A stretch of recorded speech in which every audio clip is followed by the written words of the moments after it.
Shalimar Jewelry inaugural offer. Flat 9% VA on gold ornaments, 12,500 off on purchase of 1 kg silver.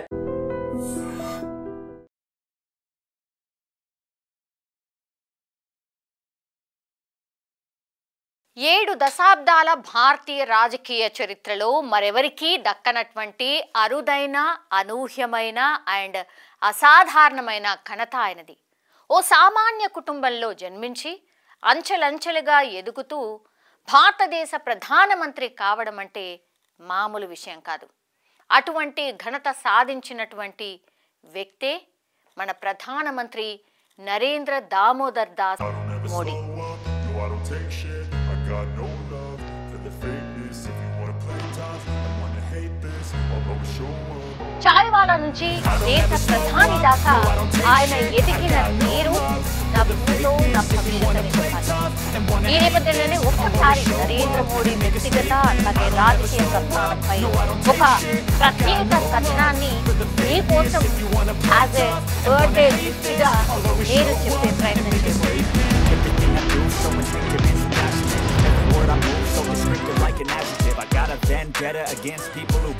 Gujarat CM దాదాపు 14 ఏళ్ల పాటు కొనసాగిన Narendra Modi 2014లో parliament ఎన్నికల బాధ్యతలు చేపట్టారు.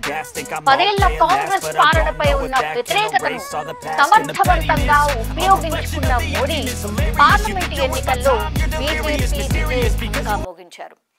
భారతదేశ 15వ ప్రధానమంత్రిగా పీఠాన్ని అధిరోహించారు.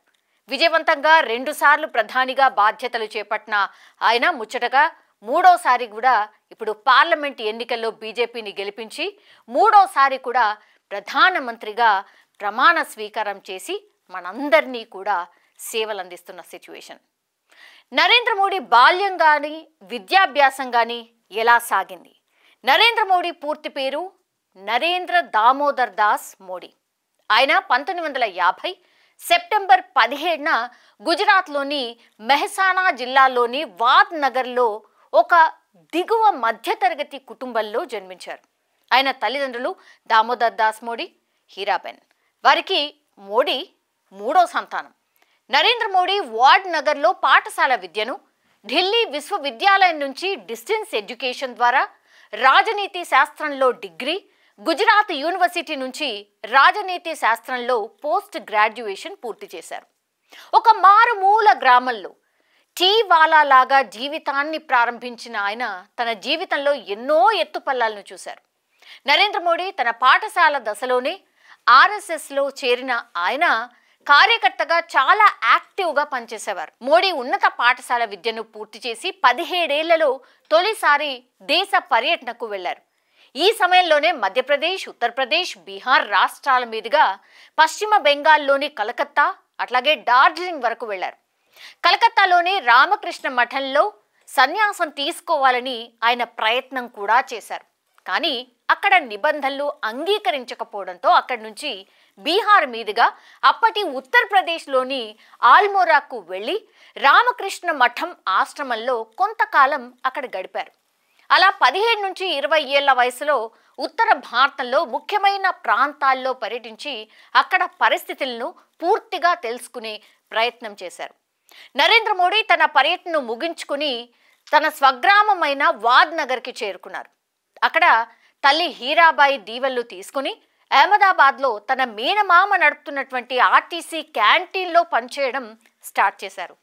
ఈ సమయంలో తన గురువు లక్ష్మణ్ రావు ద్వారా తిరిగి ఆర్ఎస్ఎస్లోకి ఆయన ఎంట్రీ ఇచ్చారు. సంఘ్ కార్యక్రమాల్లో చురుకుగా పాల్గొంటూ అందరికీ పరిచయస్తుడుగా మారిపోయాడు. 1975లో గుజరాత్లో విశ్వ హిందూ పరిషత్ తలపెట్టినటువంటి సాధు పరిషత్ కార్యక్రమ బాధ్యతలను ఆయన సమర్థవంతంగా నిర్వహించడంలో సక్సెస్ కూడా అయ్యారు. ఆ కార్యక్రమం విజయవంతం కావడంతో సంఘ్ మోడీకి కీలకమైన బాధ్యతలు అప్పగించింది. ఈ సమయంలోనే గుజరాత్ రాష్ట్ర సంఘం విద్యార్థి విభాగం ఏబీవీపీ నాయకుడిగా ఆయన బాధ్యతలు చేపట్టారు. ఈ సమయంలోనే ఆనాటి గుజరాత్ రాష్ట్ర రాజకీయ ప్రముఖులు కావచ్చు, కార్మిక నాయకులు అట్లాగే సంఘ్ పెద్దలతో ఏర్పడ్డ సన్నిహితం మోడీని రాజకీయం పట్ల ఆకర్షితులయ్యేలాగా చేశాయి. సో 1986లో ఆర్ఎస్ఎస్ నుంచి భారతీయ జనతా పార్టీలో చేరిన మొదటి తరం నాయకుల్లో మోడీ కూడా ఒకరు.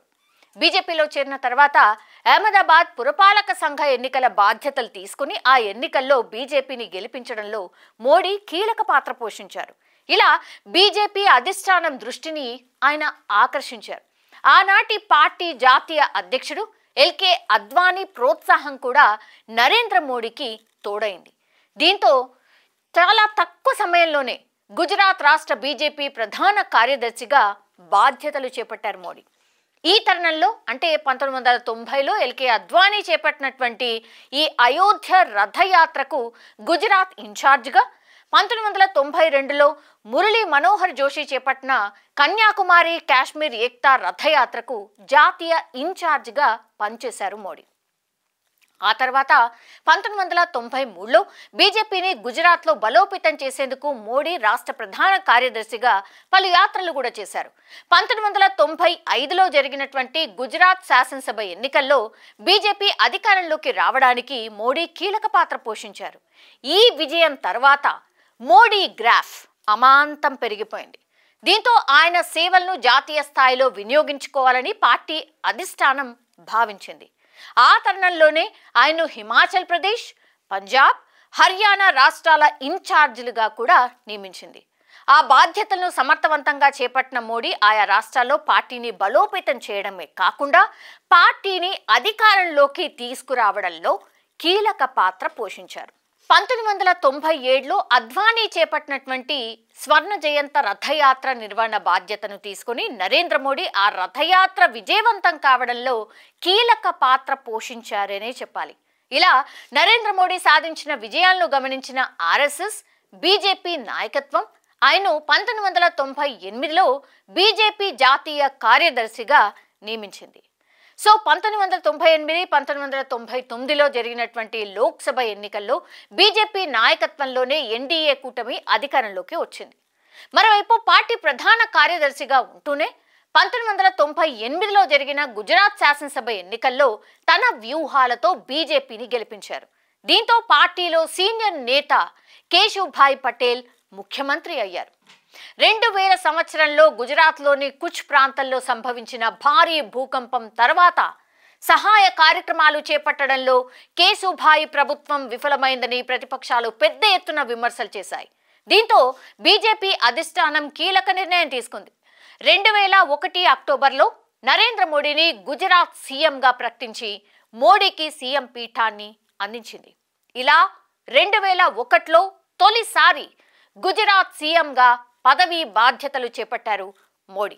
2002లో గోధ్రాలో సబర్మతి ఎక్స్ప్రెస్ ఘటనతో రాష్ట్ర వ్యాప్తంగా మోడీ సీఎంగా రాజీనామా చేయాలనే డిమాండ్ పెద్ద ఎత్తున వచ్చింది. దీంతో ఆయన రాజీనామా చేసి మళ్లీ ఎన్నికలను ఎదుర్కొన్నారు.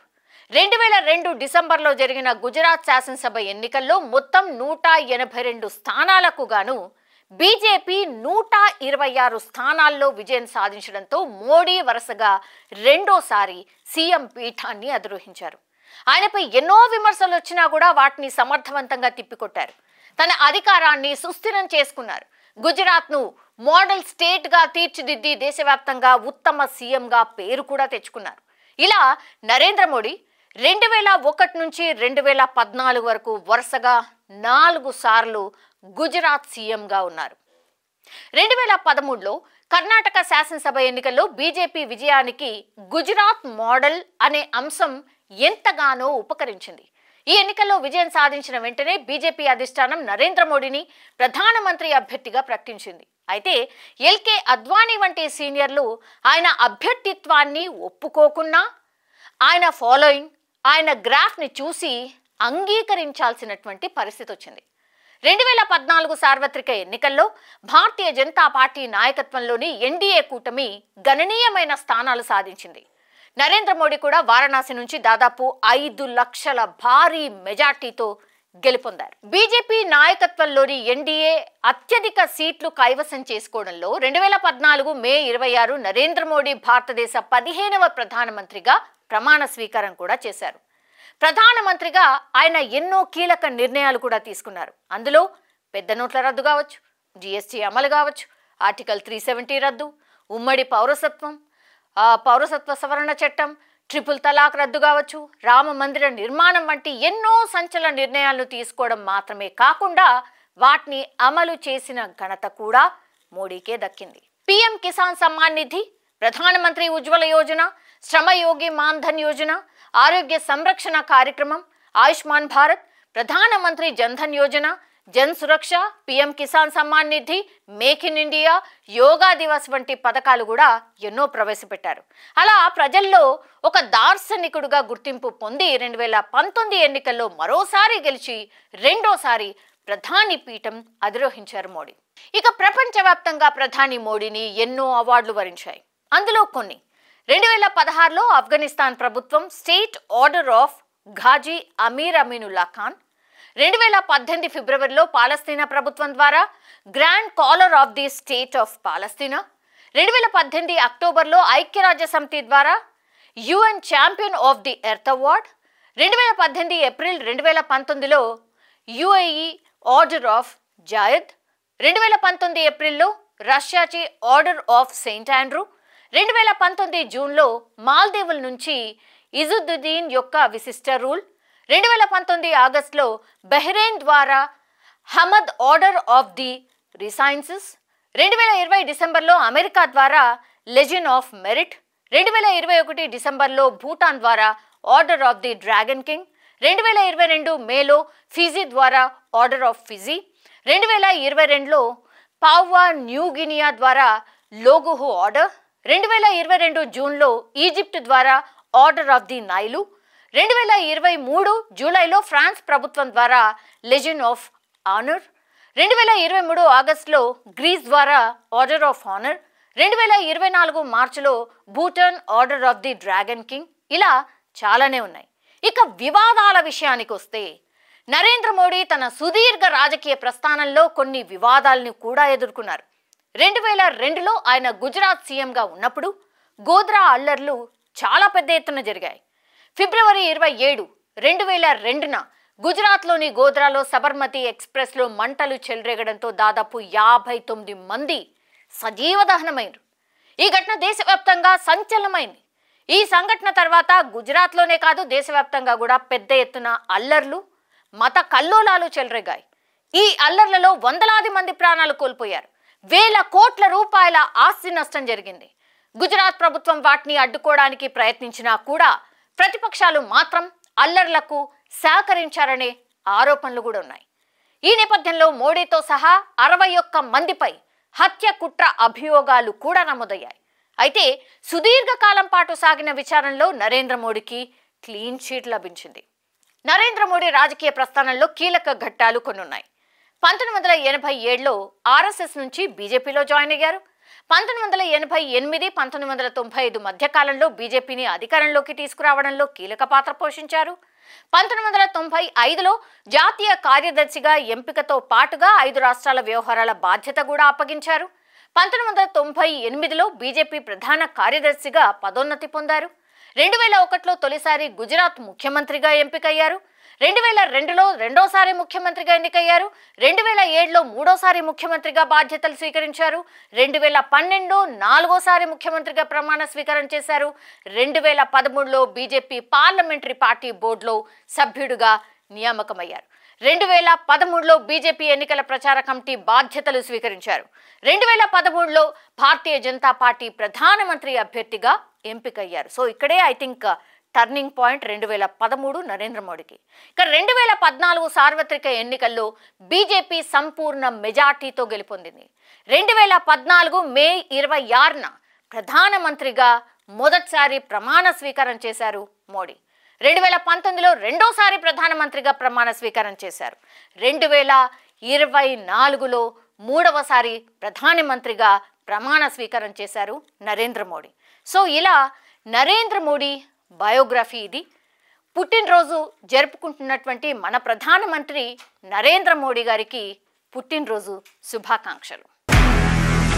నిజంగా ప్రస్తుతం ఉన్నటువంటి సమాజం దేనికి ప్రయారిటీ ఇస్తుంది? ఆర్థిక సంబంధాల చుట్టూ మాత్రమే తిరుగుతోంది. మళ్ళీ ఎన్నికలంగానే చాలా విరక్తి కలుగుతాను. మంచి అనిపిస్తుంది కదా. లేడీస్ కూడా ఛాలెంజింగ్ జాబ్స్ చేసినప్పుడు చాలా బాగుంటది. ఫుడ్ డెలివరీ ఇవ్వటానికి వెళ్ళినటువంటి డెలివరీ బాయ్ అనిల్ పై కళ్ళ ముందు